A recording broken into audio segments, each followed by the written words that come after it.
Greetings, travelers. Greetings, travelers. Yes, we are I, back. we're back. We are back from the Dragon of the Cons, Oh, DragonCon, which is man. in Atlanta, Georgia, and is always over Labor Day weekend.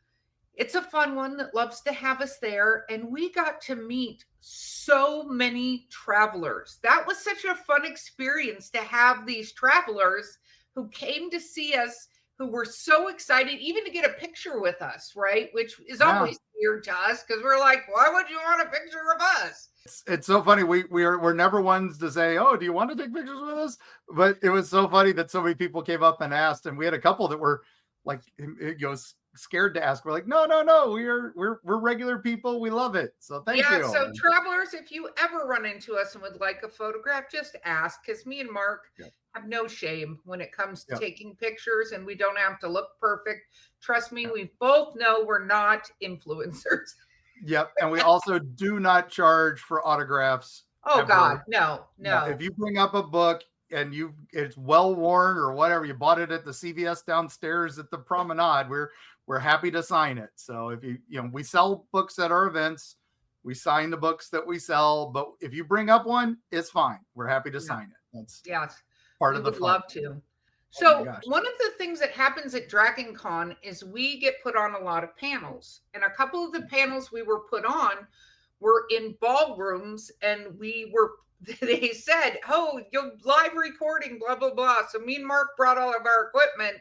And then they said, "No, you're not allowed to record it. We're recording it, and it'll go on DragonCon TV," which is cool because we were on TV. But you just got to get a link in the notes. We were hoping to post those, but we weren't able to post those because they don't allow it. But we threw a link in the show notes so you can see. And some of our really good other YouTubing friends. Yeah, Jay and Velling around, they got a picture of us or a video of us, and I am posting that. We'll put the link to that down there. It's already in our Eerie Travels Discord and our Eerie Travels Facebook group. They are all there, and but you can, if you haven't caught them, I'll put them in the show notes for this too. But we also had Dots Adventures took some video of us too. And so between them all, you can probably piece together the full panel. You can, and it probably will be better that way, just going to Yeah, say.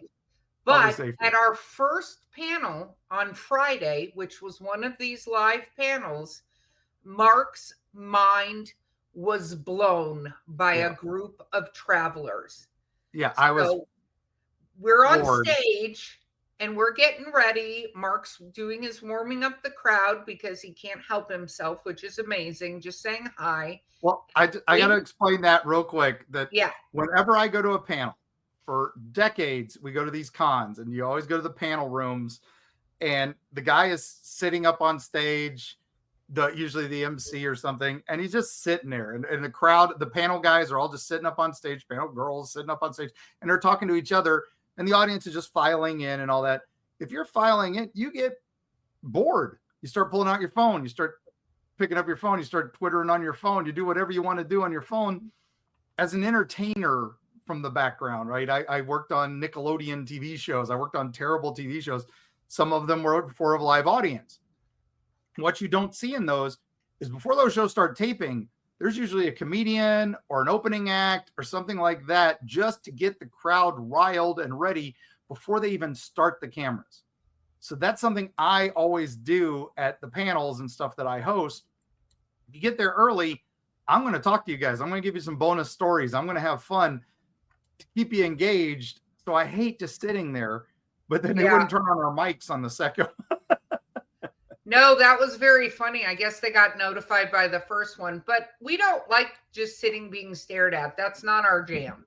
We are Yeah. not good at sitting and just being stared at, although we do appreciate it. We know it's uncomfortable. So Mark's doing this whole entire thing, which is fine. We're bantering with the crowd, saying hi, and in walks something that we didn't even think was possible. So I know we're doing a lot of build up to this, but part of the build up, travelers, is this.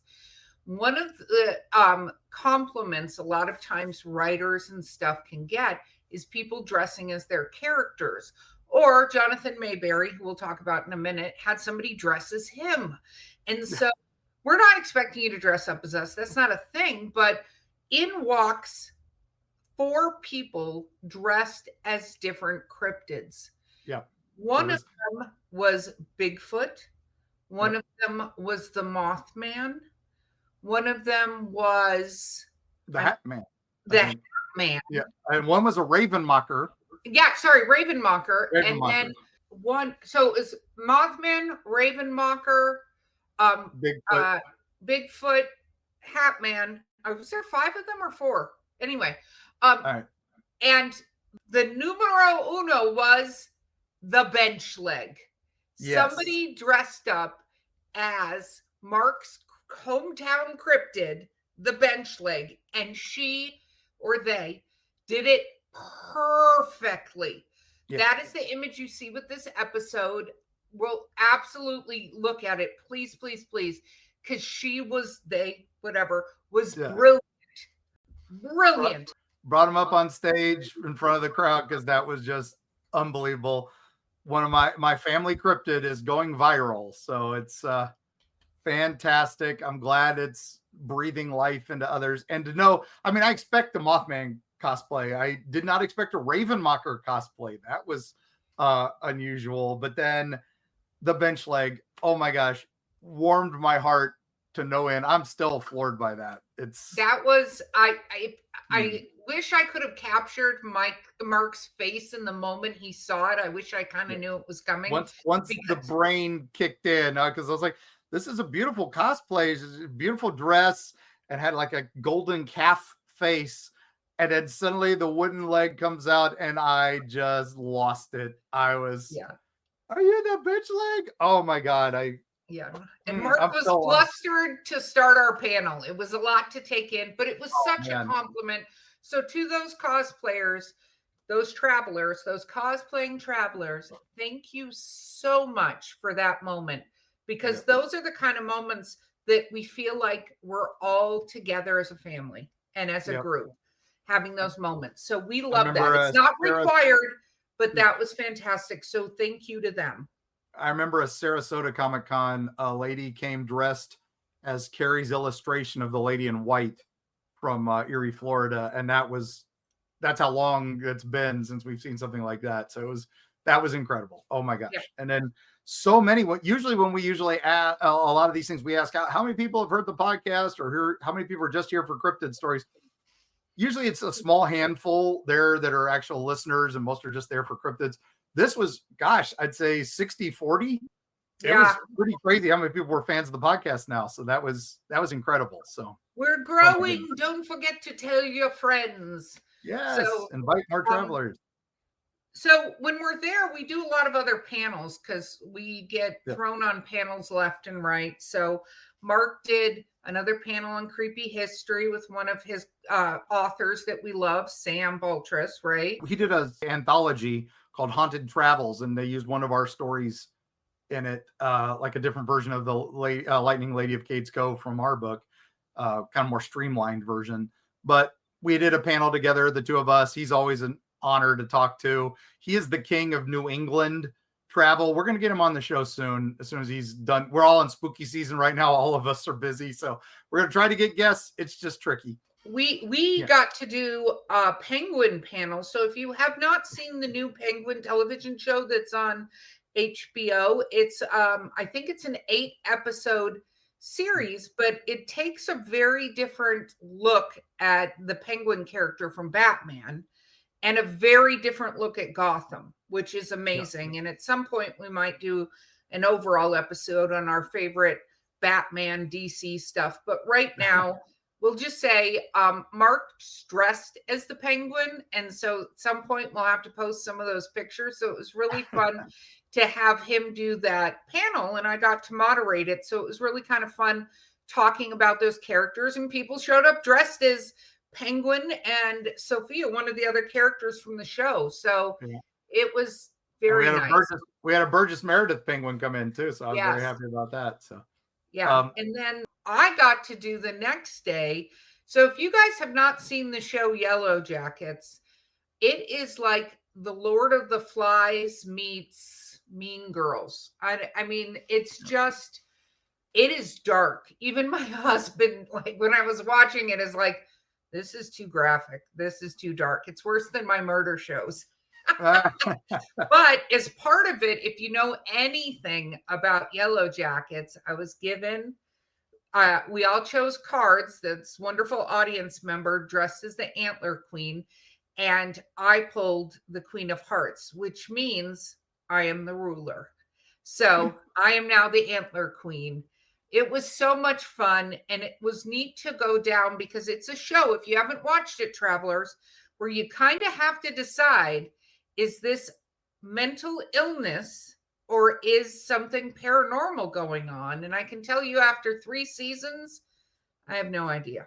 I can still go either way, but it's a very amazing show to be on, and it was fun doing that panel talking about it. So if you haven't watched that, I suggest you grab some yummy popcorn and jump in, or you might not be able to eat, especially near the end of season 1. Yeah. Don't do barbecue. I'm just warning you, don't eat barbecue while you're watching that show. You won't be able to finish it. Yeah, the horror track allowed us to do, I got to participate in a panel on the 90th anniversary of The Bride of Frankenstein. Yes. So, which was a lot of fun. We got to talk to a lot of film history. We got to talk a lot of nerdy horror facts and some just general Frankenstein knowledge as well, which was really, really cool. I love the horror track. We love the X track. That's the one that's the paranormal track that usually has us. We did the paranormal track. A couple of our friends, there was a new skeptic track that our friend Daniel Reed was part of. And they had a full track of paranormal skeptically, which was pretty cool. And but then we also got to do one on Sunday. I got to do one on Edward Gorey and his 100th anniversary of oh man, if you don't know who Edward Gorey is, look him up. But his illustrations for Dracula are some of indelled in my mind.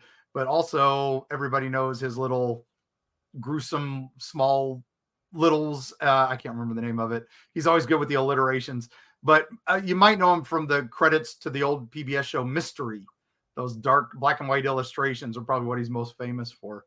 And yeah, we were talking about him for his anniversary, which was very cool. Not something you'd expect. And I didn't think anybody was going to show up for that because he's such kind of an obscure figure. But man, we had a packed panel for him too. It's DragonCon, baby. Everybody loves everything there. So. Yeah.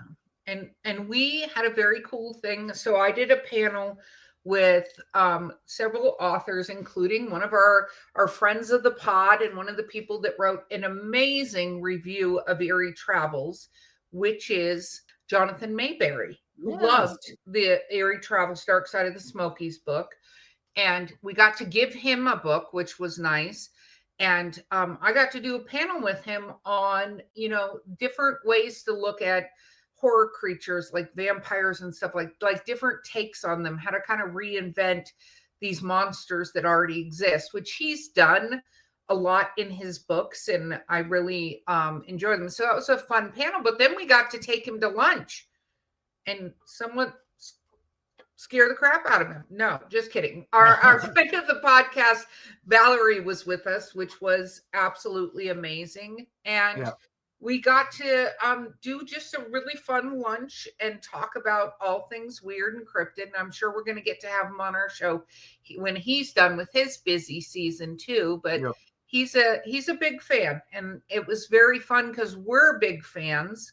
And I got him to sign a book for me, which I've been waiting on, which was his Keg in the Dam series. And he has a character named Took who says things by the balls of whatever all the time. And he wrote a really cute dedication in the book in Took's voice to me. So that was really fun. Mark, what were your thoughts on the Jonathan Mayberry encounter? Oh, it's always fun. Jonathan and I go way back. We'd done a couple signings together at Spooky Empire back in Florida over the years in the writer's track. And we hadn't seen each other physically in a long time. But when I reached out to him about the new book, he was like, oh, excited to read it. And then when he read it, he was like, oh, this is more fun than it should be. So that was very, very, very fun. And he wrote our blurb for it. And then I told him we'd be together and you were going to be doing a panel with him. And he's like, oh, well, we'll talk and it's our first time we'd been together in years. So he and I are kind of like separated at birth. We have a lot of the same friends and things, and we all grew up on the same things. So always a pleasure, Jonathan. We love you. So you're amazing. So absolutely. And so, that was fun. We did the panels. We also got a chance to go to the vendor area and see some really cool creations and artists. I do have to do a shout out.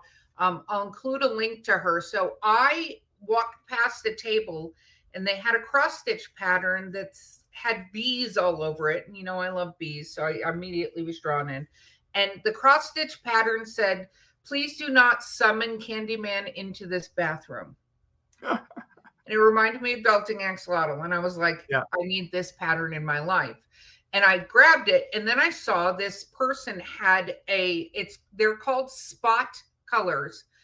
And they had a book called Monsters in Mayhem Cross Stitch. And I bought their last copy because she was like, I had no idea it was going to sell so well. But it has Bigfoot, jackalopes, Cthulhu, Mothman. Like, it has all these cute versions of all the cryptids. So I bought it. She signed it for me, and she's just amazing. So I'm going to include a link at spotyourcolors.com.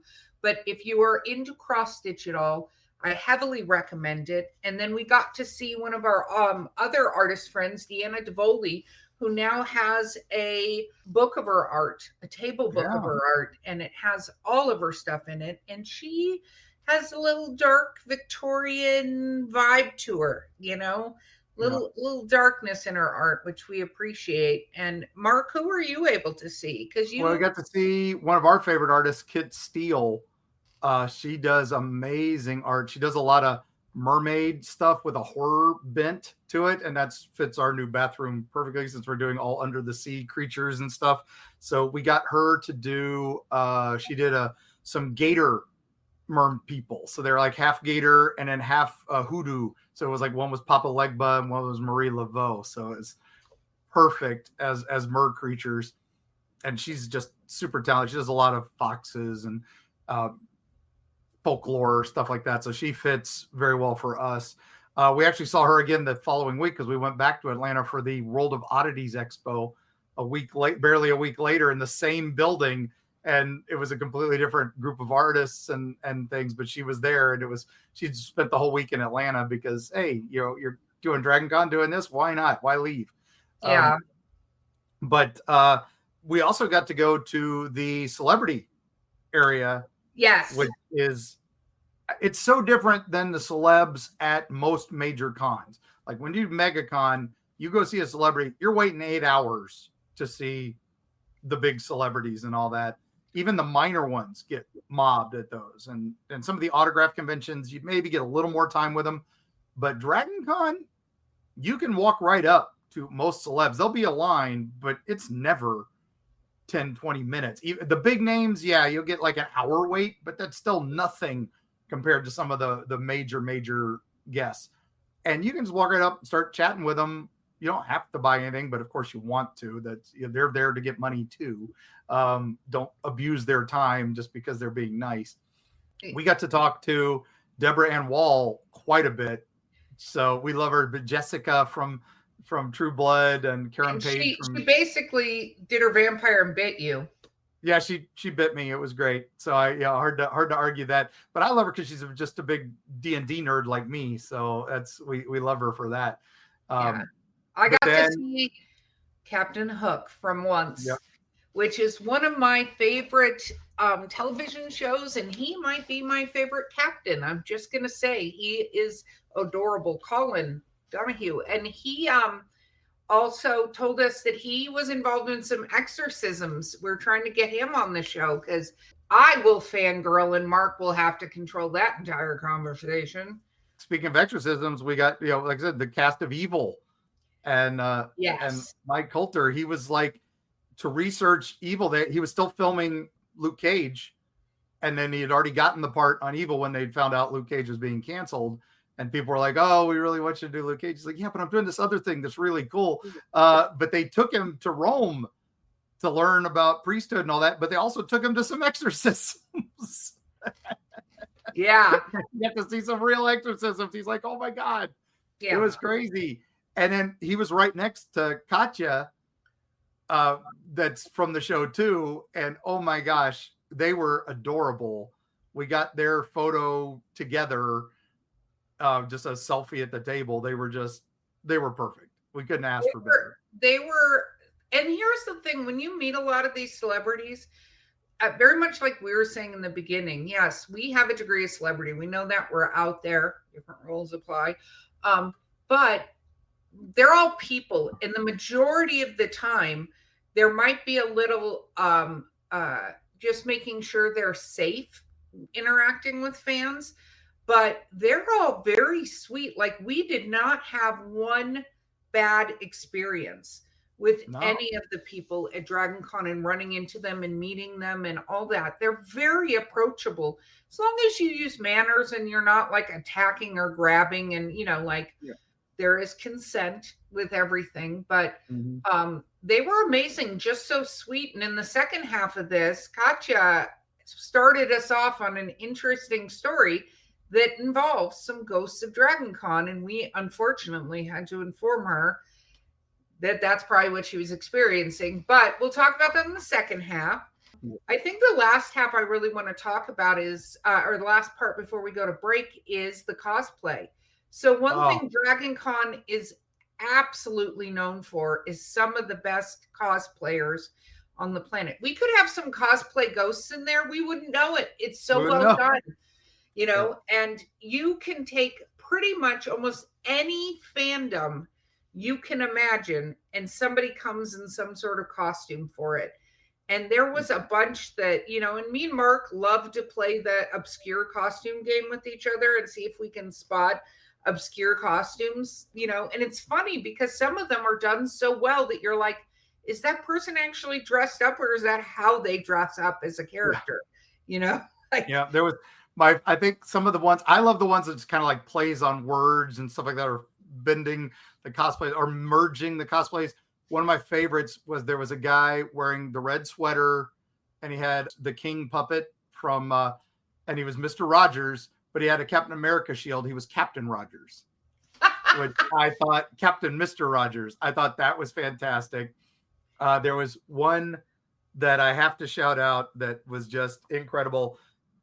He was in the dress. He had the mink stole. He had the floppy hat, and just exactly what you expect, with the sign from MASH of all the locations. He was Klinger from MASH, and I was just like, wow, I did not expect to see a Klinger cosplay at DragonCon, but there it was, of course. So, oh my God, of course, yes. And of course, one of my favorite cosplays, which it's so easy to do, but it makes me laugh every time I see it because I'm a big fan of the movie Mean Girls, was the guy who has a sweatshirt tightly wound around his head and glasses, and it's a little sign that says, "She doesn't even go here."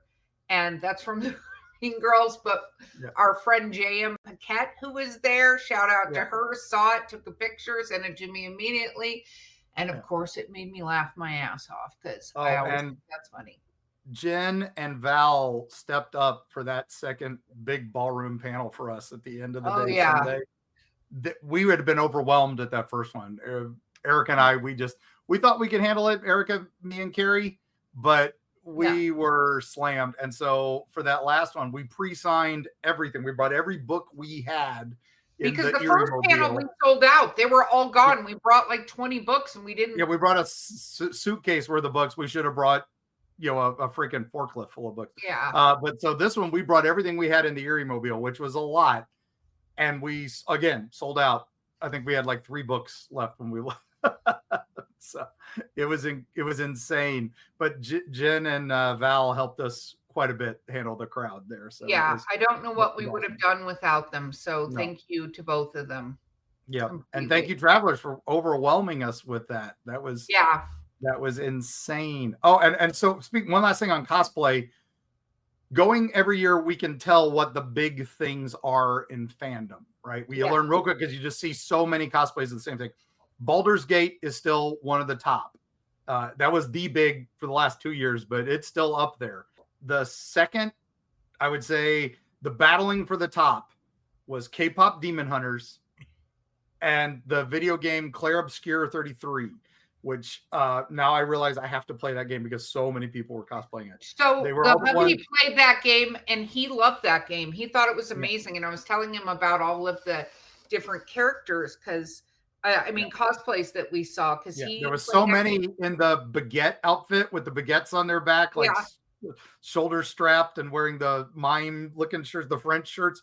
And then the others were the K-pop Demon Hunter, Saja Boy fans and the girl fans. And it was amazing. And there's a big thing at DragonCon. There's a hallway that you have to walk through one of the hotels. And it has the shrines of various cults of DragonCon that have evolved over the years. There's some FedEx guy gets badges every year. And then there was a shrine to Joanne's Fabrics that had a RIP with lots of candles and stuff. And then there was one to the Junyi from K-pop Demon Hunters, which was just hysterical. Man, that was gold, man. That was gold. So. Yeah, it was amazing. I have to say, so much fun. We can't wait to be back next year, and we'll have to see where they land us. But we know that if you do want to come see one of our panels at DragonCon, I would suggest getting there a little early because they do max out. And we're not saying that from ego. We're more saying that if you're a traveler and you want to be there early. But we just shout out to all of our new travelers who have joined us since DragonCon. We absolutely adore that you're here and can't wait for you to take this journey with us. I mean, what's really exciting is the reception of Dark Side of the Smokies, and then Mark is on the cusp of the Dark Heart of the Appalachians, which is really fun. We're doing the drive while we're at Mothman. We're doing the drive to make sure it's cemented in and locking in any places that might have closed or but are now reopened, stuff like that. We're going to lock it into place and put that book together next. So we're excited. We're going to take some last minute photos. Carrie and I are all there. Erica and I have already done the bulk of it with our travels when we did Grafton. So we'll be back for just a few little stretch goals, and we'll see if some of those bonus travels that everybody loves so much from the last book, we'll throw some of those in too that are just a little out of reach, but too much fun. And then we've got one last thing I want to say about DragonCon and to all of those new DragonCon listeners. Yes, when we talked to Katya and Mike Coulter from Evil, we asked them if they had any ghost stories, and Mike's like, "Oh yeah, Katya's got a ghost in her hotel room," and she's like, "No, I don't want to know about it. I don't want to know." She's very much Erica. Nope, didn't want to. Nope. And then we had to tell her about the ghost 2 floors down from her. So it wasn't in her floor, but maybe she's got something else. But she was not having it, but she was enjoying us telling the story, but she was also freaked out. But that's what we're going to talk about. We're going to talk about more ghosts in Atlanta. So for those of you just joining us who want the stories and what we usually do, that's coming after the break.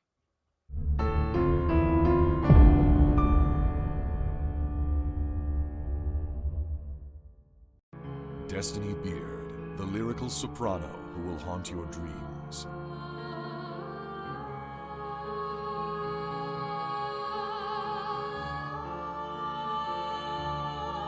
With her alluring melodies and intricate harmonies, this dark siren of wistful song shall capture your soul and lead you into the night. Check out Destiny's new single, The Haunting Is Over, with international musicians Sam Haines and Gary Bennett, as well as her other musical works at destinybeard.com.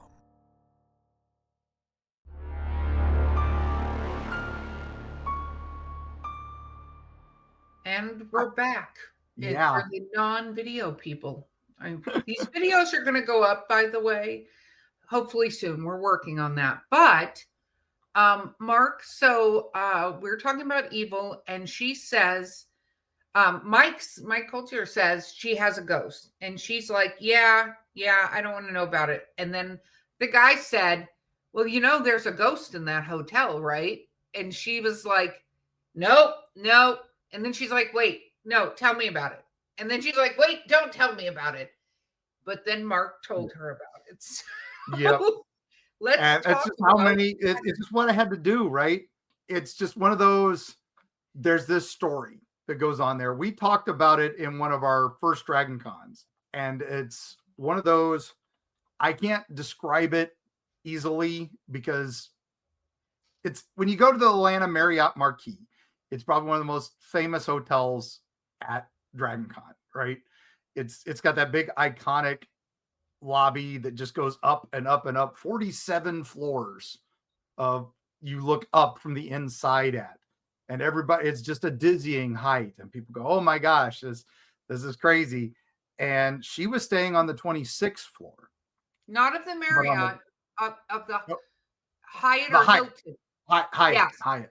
Sorry, Hyatt. it's okay. The Marriott is where we were talking to her. There are 5 hotels. It's easy to get confused there. Yeah, easy confused. My apologies there. But the Hyatt, yes. We were talking in the Marriott. Hyatt is where the accident occurred. So a man at some point had gotten drunk at an event, not DragonCon, but had gotten drunk at an event and fell involuntarily. That's how it was described, as an involuntary suicide from the 26th or 24th floor of the Hyatt. And again, just another one of those amazing look down from above locations. But he was wearing something really, really cool when he took his accidental heart printed boxer shorts. Yes, that's all he was wearing. And he fell and did not succumb to his wounds. And the reason involuntary suicide, he was drunk or under the influence or both, didn't really say. But his ghost has been seen many, many times. And again, it's one of those, people see him running around and go, what is going on? And then he disappears. It looks like he's going to jump, and then he just fades away. So some people say he knocks on doors around there, and that's what she experienced, was a knocking on her door. And I mean, that happens. People knock on doors in hotels. No, but I think there was more than that. And when we explained to her about this ghost, it kind of freaked her out. She was like, okay, I don't like this. I don't like this at all. And we were like, cool. We're so glad Eerie Travels could deliver this message unto you. Yes. So welcome to the world of spookiness. Yes. So, all right. But anyway, when you're traveling to Atlanta and you do want to see some haunted locations, I'm going to give you a quick top 10. All right. So that'll be for our second half here. So the first one I recommend is out by Stone Mountain. There is Stone Mountain Park, which is another one of those kind of historical parks where they move all the historical buildings when they want to rebuild in that area, and they don't want to kill the building, but they'll just put it somewhere. They moved the Thornton House there. And the Thornton House is believed to be the oldest restored home in Georgia. It was built in 1784.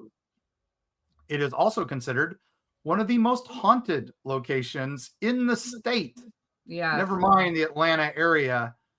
And now this house has actually been moved a few times over the years, and now it's in its forever home, hopefully in Stone Mountain Park. But the activity there is mostly this young girl, a preteen. Her spirit has been spotted many times on the staircase, and she doesn't like other girls. So she tends to pull the hair of any teenage girls who come visit the house. And the staff there say you can tell it's her because of cold spots and very unusual breezes throughout the house. She's even been known to blow out lanterns and candles. They do candlelight tours, and she'll take them out very quickly. And it's not a very drafty house. So, yeah, no, don't love that at all. All right. So, well, you can go to Stone Mountain Park's historical tour, which is just a great historical tour, but no, there might be some ghosts there too. Yes. All right. I've been to Stone Mountain. It's creepy. Well, Stone Mountain's got, and that's where Netherworld is. Yes. So, yes. So, which opens into September and goes to the 1st of November. Book your times, get there. The Disney World of Haunted Houses, you cannot miss it. So, all right. Yes. Up next, Rhodes Hall is affectionately known as the Castle on Peachtree because it looks like a freaking castle. It was built in 1904, and the upper floors are where the Georgia Trust for Historic Preservation is. And the Okay. lower portions are like some of the most opulent weddings in Atlanta take place there because it is beautiful. It is an event center. Yeah. And of course, something dark beneath the surface. Oh, of course. Why wouldn't it be light beneath the surface? Yeah. So this house was built by Amos Rhodes, but his wife is the one who is apparently still there. She died on the property, and she supposedly plays with the lights, of course. She has also unexplained footsteps are reportedly hers, but she's not alone. She has some ghosts of children that are giggling about. And now the basement, though, has the dark and evil shadow figure that very similar to the Hat Man. Looks like some people described him as Colonel Sanders photo negative, just like black with a white outline. But he's got a little goatee. It's Does interesting. he stroke it evilly? No, he just kind of stands there and looks menacing. So it's one of the most haunted locations in Atlanta. There are regular tours of the building, and they do offer paranormal tours for a fee where you can ghost hunt there to your heart's content. So, wow. I won't be going there, but have fun, travelers. I'm just happy they brought back hot wings and the potato wedges to KFC. So, all right. That's the light version of the Colonel. Thank you very much. Fun fact about KFC and the Colonel. If he had had 187 more votes, he wouldn't have invented Kentucky Fried Chicken, but he would have been a state senator from Kentucky. So glad he lost that election, aren't you, Mark? I am too, man. All right. So, the next one is Meadow Nook. You got to love the name Meadow Nook. Very tranquil, right? This was built in 1856, and it's Atlanta's second oldest home. And it was built by Colonel Robert A. Allison. And it has recently been restored by the current owners, the Harrison family. They're really nice.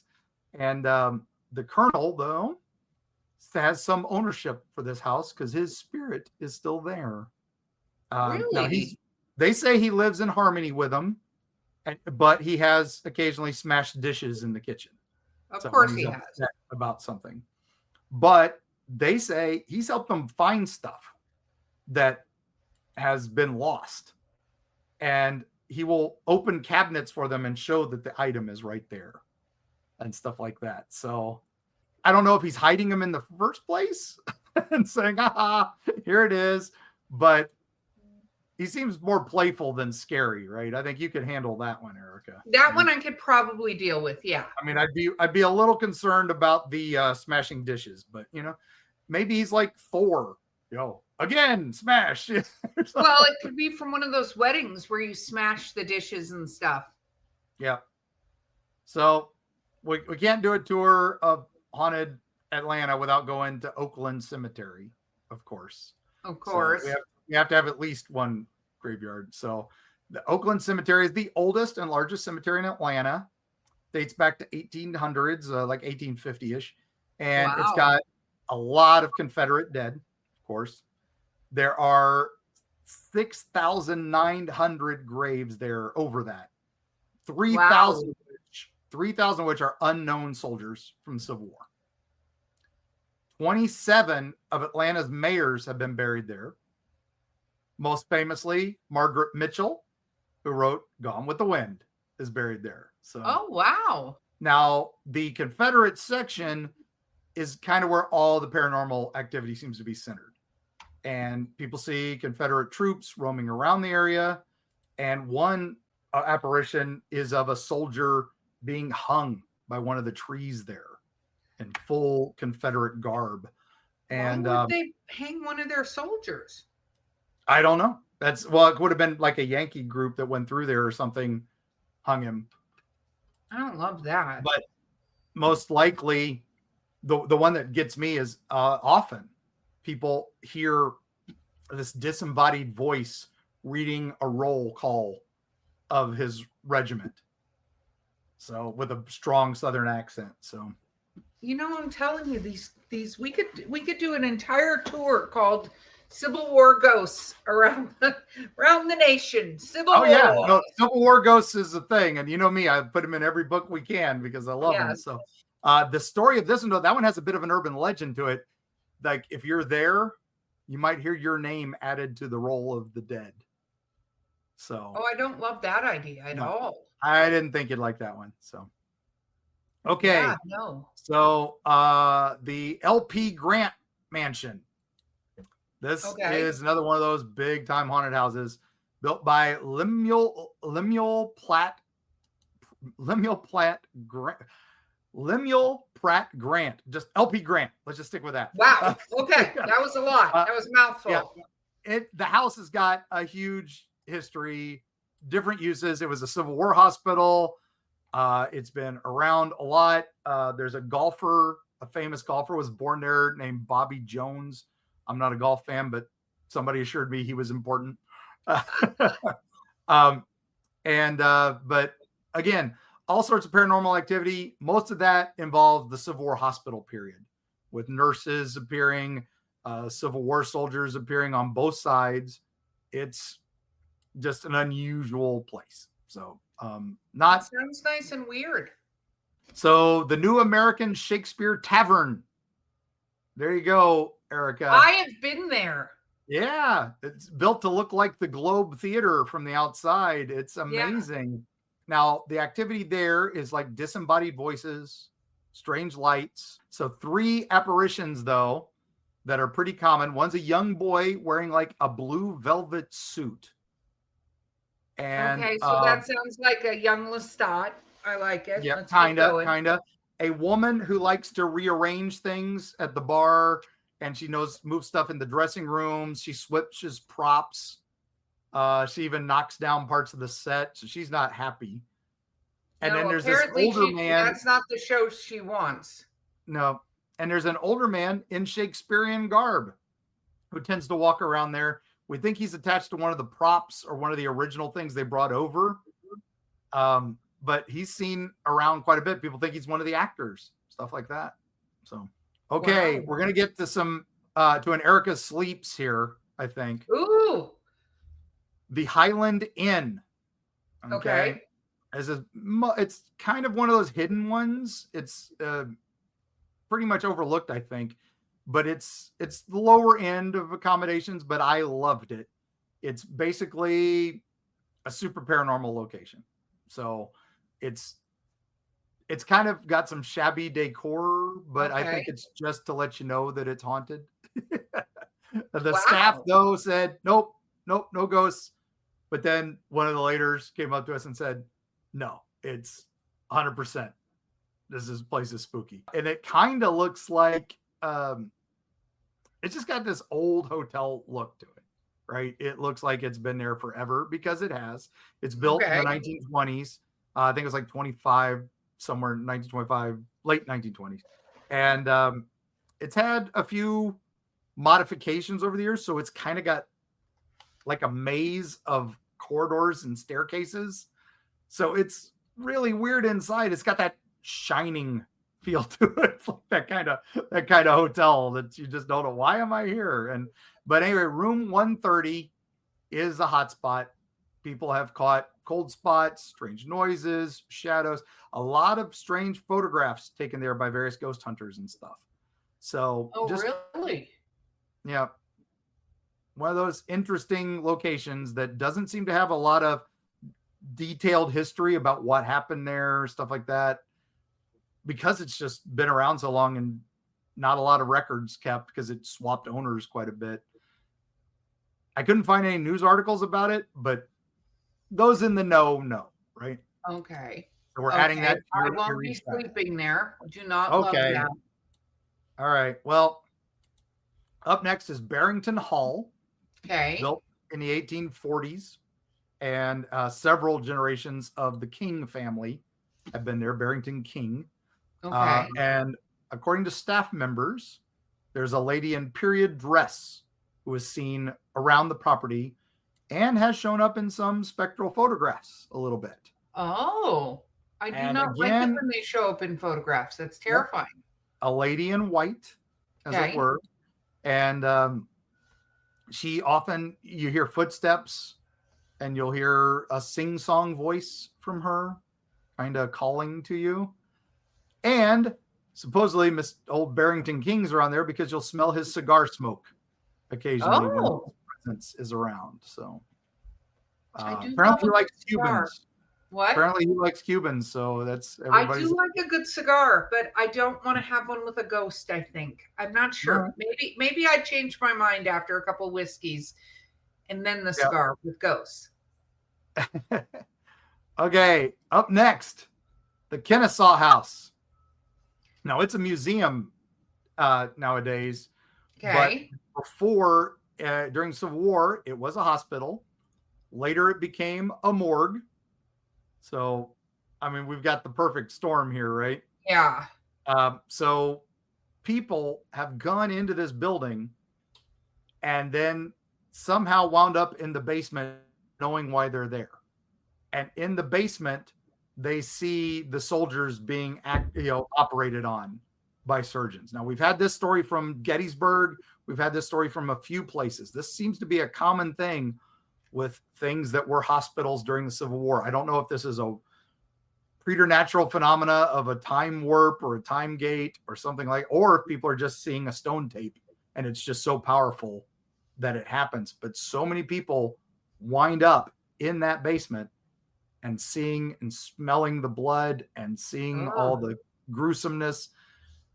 And like I said, when I read these reports, I'm like, this sounds exactly like that one place in Gettysburg. Mm-hmm. And then we've had a couple other hospitals that have told us about this, including Trans-Allegheny. They said that they had one person recognize that it was a war field thing. And then, of course, Don Cesar in St. Pete, where it was the World War II hospital, people often say they go to a strange floor that they didn't expect. The elevator opens and it's like a World War II surgery scene. It's so amazing, but I really do think it's whatever a stone tape is, because I feel like it's replaying that moment. Maybe that moment had some catastrophic importance to it, not because necessarily the people, but because of the loss or the injuries or something like that, that's there. But that's super creepy. Super duper creepy.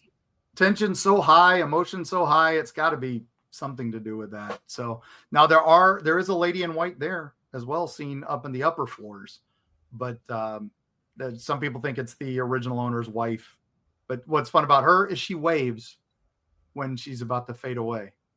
So she gives you a goodbye. Nice for her to let you know she's leaving. I guess that gives you a little time to try to snap a picture. Yeah. Gives you a second or two. Yeah. So. Okay, now probably the most famous ghost story in Atlanta is at the Ellis Hotel. So one more sleep for you. This was known as the Winkoff Hotel. That's where you find the stories about it. But the Ellis Hotel has just this dark fame, right? So December 7th, 1946, a huge fire claims the lives of 119 people. Wow. The hotel was dubbed the Titanic of Peachtree because of this. Mostly because in 1913, when it was built, the owner said, it's fireproof. That's just asking for trouble, right? I was going to say, you probably shouldn't advertise these things. It doesn't go well. Yeah. So many of the dead were burned alive. A lot died of asphyxiation. But a lot did the two towers. They jumped from windowsills just to try to get away from the fires and died from the fall. There was a single staircase. And of course, it became filled with smoke, toxic chemicals, and it just funneled it all the way up. Yeah. So it was closed, laid empty for many years, then restored and became the Ellis Hotel. So it's considered one of the most haunted places in Atlanta. People smell smoke. People feel burning sensations and fire, unusual heat, even though the AC is cranked. Lots of other paranormal activity there, like poltergeist style, things flying around the room. People hear screams in the night. I just do not understand why one would go, it's a great idea. Let's rebuild the hotel here. Yep. Or just restore it restore it. Yeah. Now, the other thing is the fire alarm there breaks out a lot at 2:48 a.m. Which is when the other fire started, right? Exactly. 1946. You got it. So do not love that. And we have to remember back then, it wasn't like now where you get, I was in a hotel in Salem where the fire alarm went off with some friends and we evacuated. We were all in our pajamas.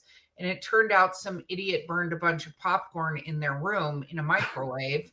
But, we had the alarms going off in our room when the fire alarm system went off, right? And we, were able to go to the hotel, whatever exits, blah, blah, blah. We were only on the third floor, so it wasn't bad. But we forget that back then, there weren't alarms like that it was happening. It was having to go door to door, knock or ring bells, or you're hoping. So like the reaction time of people back then was very different than the reaction time now. And nobody really thought, oh, wait, they got to escape. They have to get out. We got to give multiple ways for them to get out. So and depending on where the fire starts, you can easily be trapped on upper floors, Yeah, 100%. And it's just, and that's where, if you want to sleep there safely, like a more Erica style, the lower floors are, the lower you get, the less activity you get. It's the upper floors. So if I'm ever forced to stay there, I will sleep in the lobby. Lobby, yeah, downstairs, yeah. I guess the scariest one for me was reading about a couple who were staying there way up on the higher floor, and they heard a woman screaming and heard the children crying as she was trying to get help. So they called the police, they called room service, that's just heartbreaking. No, it's heartbreaking. And to know that that's happening, there's nothing you can do to stop. It's very much like the Titanic. There were a lot of mothers who just put their kids to bed knowing they were about to drown. Yep. Because what else are you going to do? Yeah. So it's, I don't like it. It is one of the top deadliest hotel fires in history. And it totally changed building codes and everything. So it all turned out better in the end. And the new hotel is built with much safer codes and all that. So I hope so. But that's terrifying. And no, terrifying. Hard pass. Nope. No. All right. No for Erica. No for Erica. But go to DragonCon. Have fun. Go to DragonCon and stay in a hotel where you can get ghosts scaring the crap out of you, get no sleep, and then come see me and Mark on a panel. We love this idea. Cortland Grand. That's where the Extract is, and that's where our big ballrooms were that they put us on last year. Hopefully they invite us back. We love you guys. We'd love to be back. We'll love to do it again. We'll have new holler stories for you, new ghost stories for you, as always. My goodness. And then the horror track. Thank you, Derek and crew. We love y'all. We're just happy to be part of that. The was that the fantasy track? Urban fantasy track. Yeah. Love that they throw us in there. It's very interesting because they have different, what they call tracks, and different movies, TV shows, different things are assigned to the different tracks. So we have to go, like we had to go Penguin, we had to go in urban fantasy. And so it sometimes bounces us around, but the cool thing is they have an app and you can look up people by name and you can look up different topics. And, JM was on one for Bridgerton and The Witcher, ironically, and Lord of the Rings. And then, we love our Miss Valerie Willis, aka Honey Cummings, who was on Boinking Beasties. And that's a whole historical romance she was on a panel on. So it was different dichotomy. Historical, we don't really ever take our clothes off romance, and then Boinking Beasties, which just monster smut. So you gotta love both of those. And there are so many tracks. I mean, there's some just for specific shows, some for video games, there's so much role playing going on there and other things. I cannot recommend that enough. DragonCon is one of those. It's a great one, but get your passes early. It's way easier to do that. So wear good shoes. Even if you're cosplaying, wear good shoes because it is up and down hills, 5 hotels. Some of them are linked, some of them are not. And parking is Atlanta parking, so expect that. But it's so much fun. I can't. Amazing, and we love it. So Can't shout it out enough. But Yeah. anyway, gang, that's it. We're done for this one. Oh my gosh, Erica, that was fun.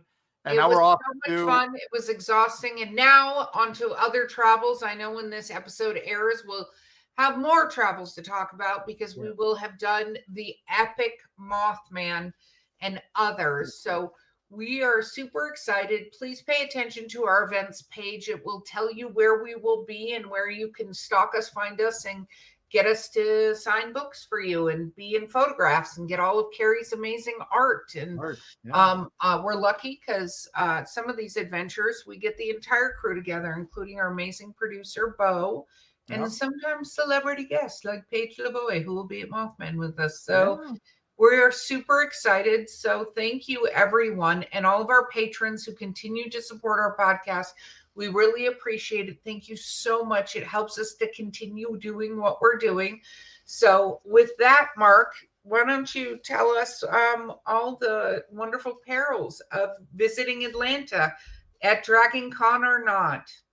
Travelers, when you're out there traveling through wonderful downtown Atlanta, keep your eyes open for those wonderful sculptures that are all over the place. There's amazing murals on the walls. Visit the museums. Visit that puppetry museum. It's incredible. And then go to the wonderful Olympic Park. There's some amazing places there that are just so photogenic. Eat at all the amazing restaurants there. Enjoy the fun. Go for DragonCon. Go for some of their other events. It is just a great town for hosting. And then remember, there are ghosts. There are spectral visitors there.